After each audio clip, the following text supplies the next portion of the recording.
You. You.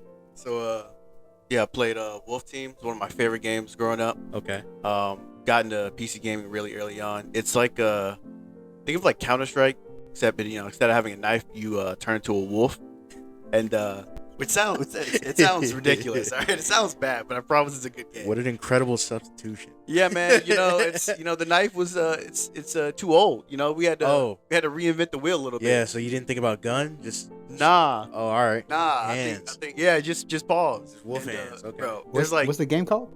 it's called Wolf Team. Wolf. There's like a Wolf Team Classic and a Wolf Team like remastered version on Steam, but the game came out in like 2005. Yeah, no, there's like 10 different kinds of wolves, and it's like you have to be like strategic with it. Like there's wolves that turn invisible, there's wolves that are like the size of midgets that can fit in like these Bro. small ass holes and shit. You're gonna get us canceled. Little people. Second video, you got us up out of here. Dwarven wolves, No.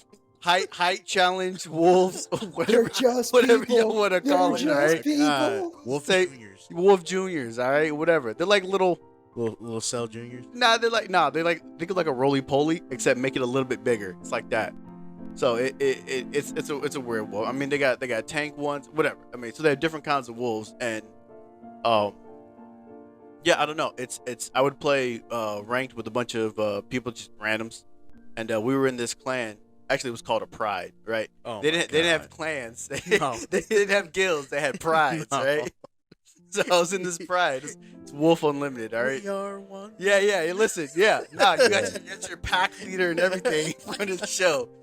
Man, it was the motherfuckers most- out of the pride. Deception. Bro, hey, no, seriously. So the requirement to join the guild is like you had to be a top 100 player. If you fell out of the top 100, you got sent to God, back to the streets. Oh, that's crazy. Yeah, so if you were 98, you was good, but you was checking rankings daily because your spot might not be there when you get back on. Oh, that's Wait, so fire. what were you? I was like 63 constantly, like mid 60s constantly. Yeah. Like I ain't the best, but it ain't gonna be me. Nah, I'm not getting kicked out. Nah. Yeah, okay. And nah, I'm not him, but I'm him enough. I'm not. I'm good enough. Goddammit. That was like one of the first games that I spent like a crazy amount of times in. It was like I can think like the first time like it was like a Saturday where I spent like 7 or 8 hours on a game, and I'm like, man, I could really get used to this. This it's a bad habit. I was like, this is pretty decent. That's how your addiction started? That's how it started. All right. To this day. There it is. To this day. How'd you discover it? To this day. How'd you Damn, discover man. it? I should have never gave me a computer that early. On God. But How'd you discover nah, I that? mean, I just think it's a really dope game. Got a nice little strategic twist to it. Just fun as fuck, man. Just being able to just like instead of just like the 360 like no scope bullshit whatever. Just imagine someone just bouncing off of like a fucking wall, and then just pouncing you. All right, and then turning invisible, waiting for your next teammate to pull up next to you, and they just run you over. Nah, I mean, I'm trying to think what are the other wolves they So had. what was multiplayer like back then? Back in the Stone Ages? Back in the Stone Age, back in Nam. Were you trudging through AOL dial-up to get online? Like, how was that? It was one of those things where you didn't even spend time you didn't even know your upload speed. It's just you had internet or not. That's crazy. It's early 2000s. Either internet was good that day or it wasn't. My boy was rocking the Internet Explorer. Oh, on God. My boy had patience back then. Oh yeah, bitch, man, I ain't shit else to do. I'm gonna sit here. I'm gonna watch this game download. I wasn't doing nothing else. Oh, So It's how'd you just- discover that game? it's an Aria game, whatever. It's they're like a huge Korean company that just pumped out a lot of like random Heard of dog them. shit MMOs, and they Yeah, just heard of happened them. to pump out a shooter, and I was like, let me try that, because like I had dabbled around in MMOs, but I didn't really get like fully invested in them. One of the websites I went to was like MMOhuts.com, where like Omar, he would recommend like random shit games. He hasn't done it in a while, but that was like the main source of content that I would look for, because I was just fucking bored just looking for games, man. That's how it be. Yeah. No, that's good stuff. What kind of game you been fucking with, Dre? So we've come to the GOAT. Here comes grandstanding and shit. You hear him? Man, listen. If you know, you know. Relax your shoulders, man. If It's you too know, high. you listen. Listen. If you know, you know. Anybody that's ever met me knows what this game is about to be. Jody and Aaron know what this game finna be. I really don't have to give it too much of an introduction to them because I done beat their heads in about how good this game is. But listen, you the Still not viewers, playing. if you go and you ever had the chance to play this game, you will be addicted. There are literally 2 arena fighter games that Dre is cool with, that Dre loves. The first one, everybody on this one. Tenkaichi. Dragon Ball Tenkaichi. That's fair. 1, 2, 3. That's valid. All, whatever. However we want to go about that. 4 is Goated. coming out soon. The other Hands. Hands. one. Hands. I'm giving everybody hands. Pause. Bro, Oh, straight scrapping. And I'm My man's standing on still- business. I'm standing on all business. I'm standing All on business. all 10 toes business. on it, huh? Bro, 10 toes down, nigga. But anyway, the other one is called Gotcha Force. Gotcha Force came out in 2003 for the Nintendo GameCube. A lot of people didn't realize, or a lot of people didn't get the chance to play it because it came out like later in the GameCube's lifespan. Didn't get a lot of marketing. It was by Capcom. So basically, the whole premise of the game is there's this alien. There are these aliens that come down. They're basically in the form of like little toy action figures, right? And the main character and other kids around town, they partner up, kind of like how Ash has like his Pokemon and other Yeah, trainers. got have their Pokemon in the starters. squad. Exactly. Right. So the whole thing, it's an arena fighter. You're fighting with these action figures. They've got a crap ton of million different kinds. They've got ninjas, samurais, knights, gunners, mech robot looking things, superheroes, dragons, alien spaceships. At one point, the original size of the actual characters are, they're action figures, so probably about the size of your phone, like an iPhone 10, or like like an iPhone 14 or whatever. And at one point they got as big as skyscrapers, and in the final battle I was basically stomping on Earth. I don't know how I didn't destroy continents. I don't know how the planet's still alive after that, but you get the premise. It's like it's got that Naruto scale and Stuff like that. throwing ninja stars then fighting God in another Bro, dimension. I understand. Hey man, doing what it had to do. What I'm saying? Standing on business. Standing on business, man. So listen, all in all, the replay value of this game is humongous because you're not gonna get every character just going through the game one time. I literally played the game probably like 6-7 times and had not gotten all the characters, 2, all the different rare forms of the characters. Like I said, it's in the name. It's Gotcha Force. So think about a modern day gotcha game without the gambling. You know what I mean? Without throwing your wallet at it. It's a grind then. Yeah, it's definitely a grind. Yeah, you gotta work for it. And it's worth it because I didn't have to pay. I'm not dropping $5.99 for the the newest S rank hero. That crap. Yeah. You know what I mean? You know how that I've is. been there, Brave Frontier days. I'm looking at you, Dragon Ball Dokkan Battle, players. that. Take Looking notes, at you Mortal guys. Kombat. Take notes. See what y'all motherfuckers be doing. Oh, that's crazy. Mortal Kombat has that going on right now? Yeah, they got some that's- flack for that too. No, Yeah. that's wild. Yeah, man, but back in the days of no microtransactions, when the game was finished, and the crazy part was, this game was very minimal on glitches. That's rare back then. Like, Yeah. it wasn't like crazy exploits or anything like that in the game. Like, there weren't like mad glitches or anything in this game. There's no like speed runs or whatever that people I do. mean, There's You got to be glitches. yeah, no but I'm way. just saying, like, it's not like playing Sonic Adventure 2 and you fall through the floor randomly or some shit like that. That's a feature. You know what I'm saying? Oh, stop it. By the way, I love Sonic Adventure 2 Battle too. I'm just saying, Sonic is notorious for that stuff. But anyway, all in all, that's my favorite video game of all time. Humongous replay value. It's very obvious, that the expectation was for this to, do big things, and obviously to have action figures and toys come out, and it was obviously marketed towards kids and stuff like that. But it was freaking fun, and there's a character called Sasuke, and he's a ninja. And back when that came out, Sasuke was like the coolest thing around in Naruto, OG Naruto, not Shippuden. And to have this like little red-haired ninja with flame pants. You know what I'm saying? That didn't really fucking talk, doing cool shit. And his name was Sasuke. That was like the pretty hype. highest validation ever. Yeah, for a video game. So yeah, man. So Gotcha Force, incredibly fun to play. I hope anybody listening to this video gets a chance to play that. You won't regret it. Whoa, so what platform was it on?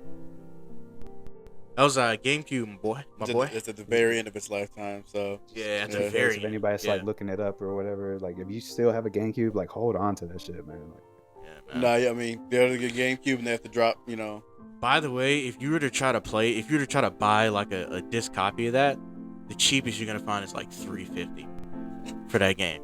Like, sheesh, just rare. Huh? Like most listings for this game to buy that crap is like $600-$700. So like I said, it's rare. You get the chance to play it, hold on to it, cherish it. Like I said, you won't be. All right, I'm still stoked on that 600. Like shit. No, 600 got me fucked up too. You stuck on the 600, but not the 750? I said like $700. Oh, I didn't hear that. It's up there. My brain just said 600. I'm like, yo, Bro, there's an Oh, eBay find bid it, and it was in the thousands. Yeah, he heard the 600. He ain't processed further than that. He was like, I'm already tapping out right about here. nah, but it makes sense because like I think for like a lot of people like our age these days, like we really cherish those games we played like growing up, you know, and so, since like platforms are like evolving, some things get left behind, like GameCube games aren't being made no more, etc. So like if you're like those kind of games like Luigi's Mansion, etc., like I'm pretty sure those would go high bid because people just want to go back to where, you know, to those times. They want to remember the times that certain video games gives them, you know, because like great video games, like you remember the setting you were at, you know, you remember what you liked at that time, what you were rocking, and etc. So I mean, it makes sense that people would like, you know, would pay that much. Like I would pay that much for like a Wind Waker copy. It's also a 20-year-old game. You know, It's like a that classic. kind of stuff. It's a 20-year-old good game. It's a 20-year-old anything costs money. You know, Yeah, it's the classic which, now.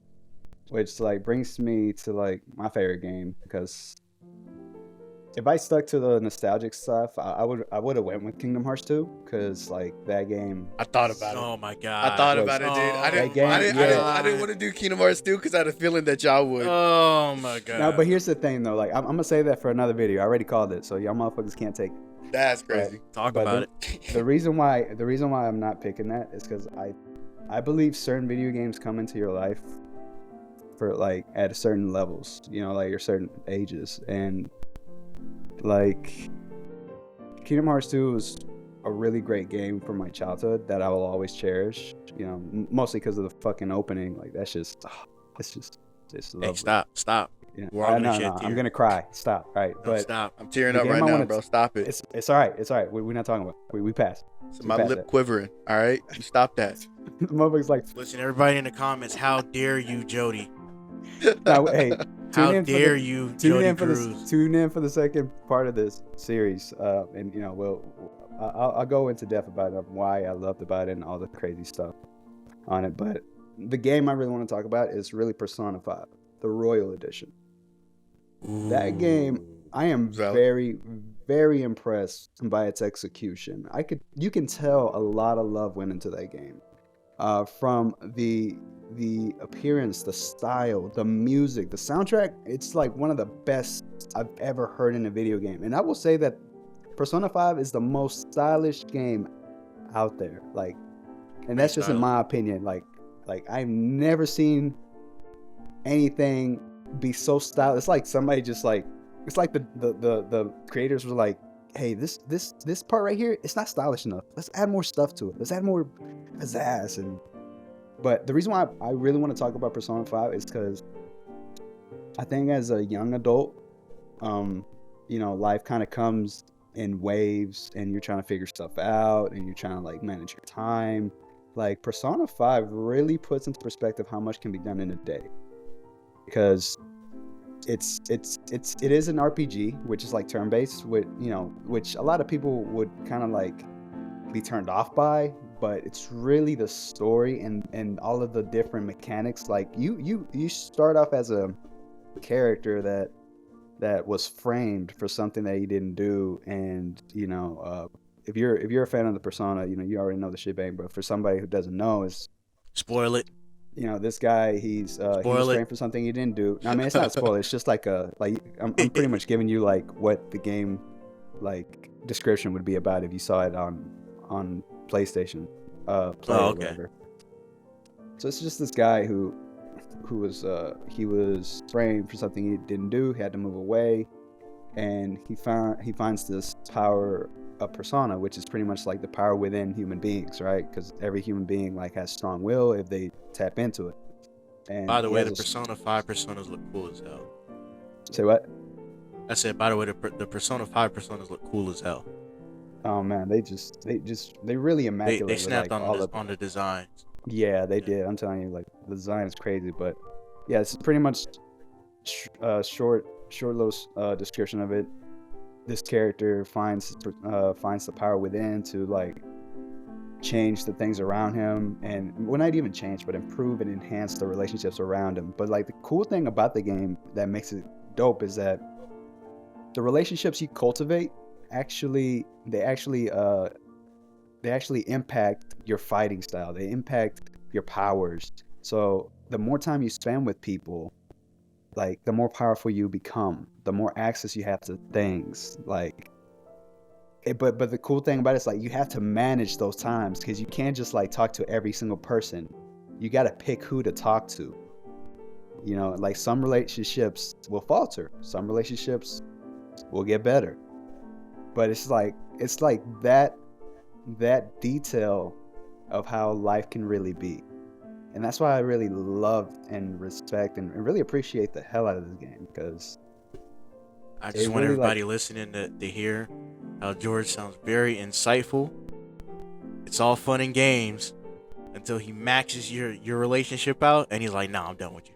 I don't want to play with you anymore. Just drops tell him her about off, man. tell him about the person that wanted to play Heartbroken. darts, and you was like, "Fuck off." Talk you know about what it. I'm saying? Huh? Hey bro, that's how it be. Hey bro, I got He said I was Here- busy. nah, because here's the reality. My love's unconditional, but my time is not. Right. That's a bar. You know what I'm That's a saying? bar. And Nah, look, put that's that on the just, shirt. That's a bar. That's hard. you got to, because like sometimes people just need to figure things out on themselves, and like going back to the Persona game, that game really goes into depth on a lot of like inner conflicts, and with the Royal Edition, like the DLC, like if you get the Persona, do not get the vanilla one, like get the Royal Edition. And oh my The god, like, Royal.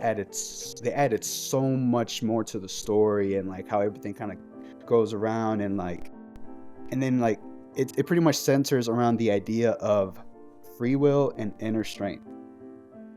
Do you And get to play escapism. the previous games to know what's going on in Persona No. 5? Nah. No? Say what?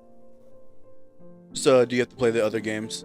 To know No, what's no, going no, on no, in no. Persona Each 5? game. So that's the cool thing about that series, and it's like each game tackles their own like big issue, whereas that third one is tackling the issue of mortality, accepting death.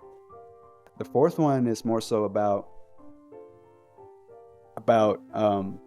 choosing not to get distracted by stuff, or how anything outside of you can be considered escapism when you got a lot of issues to like to tackle, etc. This one, the fifth one, it tackles more about free will and how people can really have the power to actually change.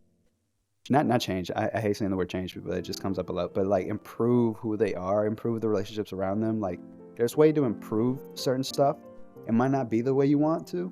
You want it to, like happen, but there's ways to improve stuff.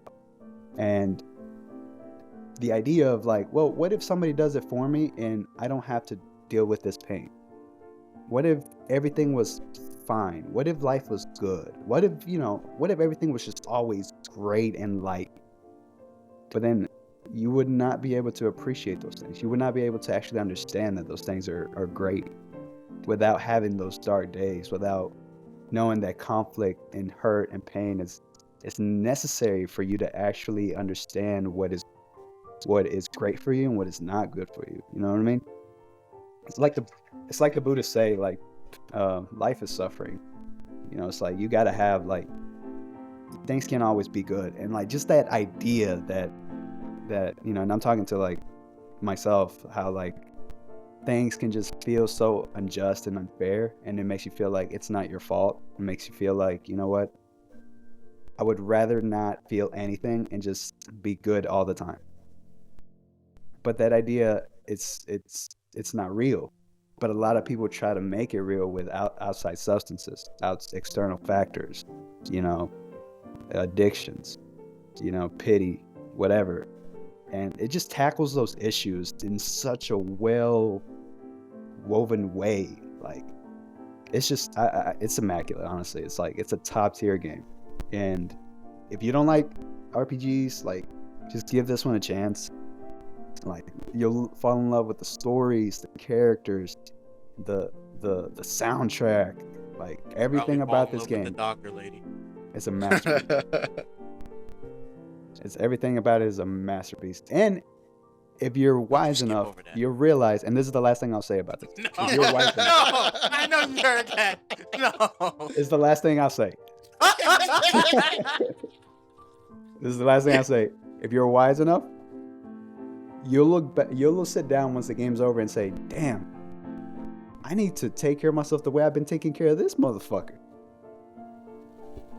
And that just like, it really hits you like a truck. You quit ducking me. Yeah, for real. Probably exposed how you had like 7 girlfriends on that mug and they all found you on Valentine's Day. No, I told you that was a video that was online, bro. It's a possibility. I'm telling you, that game is like well scripted. Like, you can't just be doing that kind of shit. Like, it has repercussions on stuff. Like, yeah, if you have multiple girlfriends, you're gonna suffer.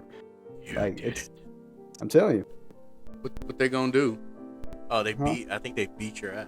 They beat your ass. Yeah, they beat your ass. I'm telling you, man, it's a really great game, honestly, and it's a great game for young adults figuring stuff out.